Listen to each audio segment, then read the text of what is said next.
আপনি কি এই মিম ভিডিওটি গেস করতে পারবেন? শেখ হাসিনা পালিয়ে গেছে, শেখ হাসিনা নাই, শেখ হাসিনা চলে গেছে, শেখ হাসিনা পালায় না। সঠিক উত্তর। শেখ হাসিনা পালিয়ে গেছে, শেখ হাসিনা নাই, শেখ হাসিনা চলে গেছে, শেখ হাসিনা পালায় না। এখন এটি মনোযোগ দিয়ে শুনুন।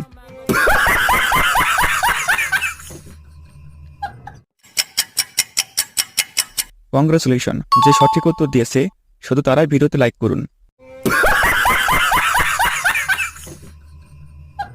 এখন এটি মনোযোগ দিয়ে শুনুন। Hey guys, assalamu alaikum. Myself Rakib Hossain and welcome to যে সঠিক উত্তর দিয়েছে সে চ্যানেলটি সাবস্ক্রাইব করুন। Hey guys, assalamu alaikum. Myself Rakib Hossain and welcome to এখন এটি মনোযোগ দিয়ে শুনুন। একটু চাকাচ্ছি, চাকাবো, খায় একটু, আপনারা খাবেন, ডেলে দেই। এখন এটির উত্তর আপনি কমেন্টে বলুন।